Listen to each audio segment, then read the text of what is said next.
I would like everyone who owns a pair of Vans to stand up.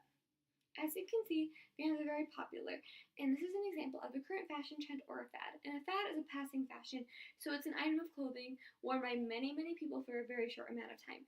And the 20th century has many memorable fads that I'm going to share with you today, and I'm going to share a men and women's fad from each decade.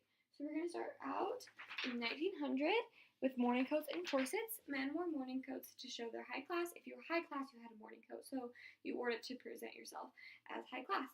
And women wore corsets and to make their waists tiny, so they would tie them up in the back, and sometimes they tied them so tight that women couldn't breathe. Next, in 1910, men wore detachable collars and women wore hobble skirts. Detachable collars became popular to save on laundry because the collar was the part of the shirt that needed the most washing, so instead of washing the whole shirt, you just washed the collar. And hobble skirts became popular. They were very skinny skirts that were tied at the end, and they didn't last very long because women couldn't walk. Sometimes they were called the speed limit skirt because women were so slow.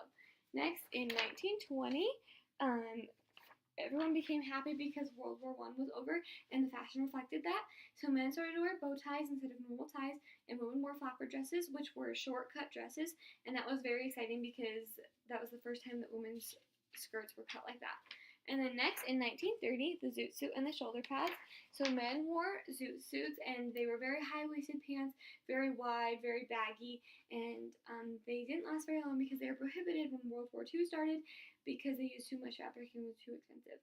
And then the more shoulder pads to make their shoulders appear wide so that their waist appeared more skinny.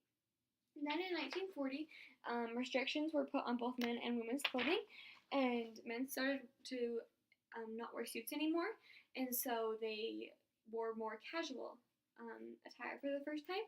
And the fad of more casual clothing was the Hawaiian shirt, and that was worn by many men. And women started working in the factories to help with the war, and so they wore pants, and so pants became acceptable for women to wear. Then in the 1950s, the greaser look became popular, so men wore leather jackets, and women started to wear poodle skirts, which was a big wide skirt with a poodle patch in the corner, and it didn't always have to be a poodle. There was lots of different patches, but they started to go into sock hops, and sock hops became very popular, so they needed something that they could dance in, so the poodle skirt was invented.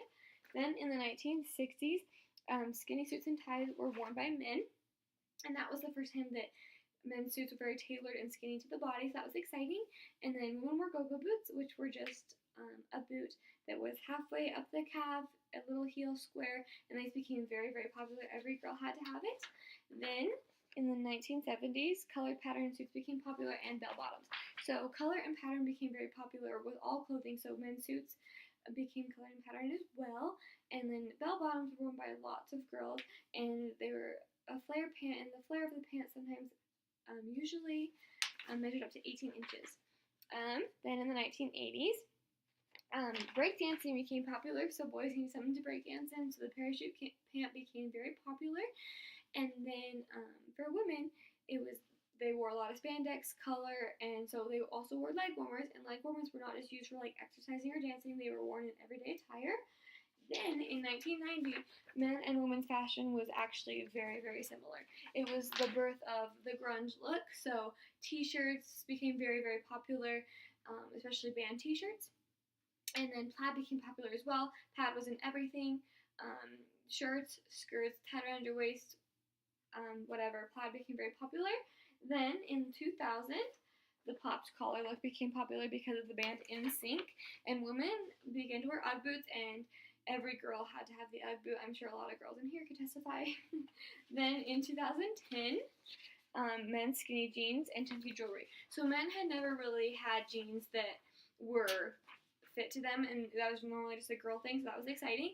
And then women began to wear statement jewelry, so instead of just little necklaces, they were big, chunky, and up the main part of the outfit. Then, now, men have started to wear longer shirts and layering them a lot, and women have started to wear things that are embroidered. And embroidery can be seen in shirts, jeans, jackets. I see it everywhere. I'm sure you do too. It just became very popular. And fashion trends are very fun. They come and go, and it's fun to see what comes back, and stuff like that. And I'm excited to see what the next fashion trends are. Thank you.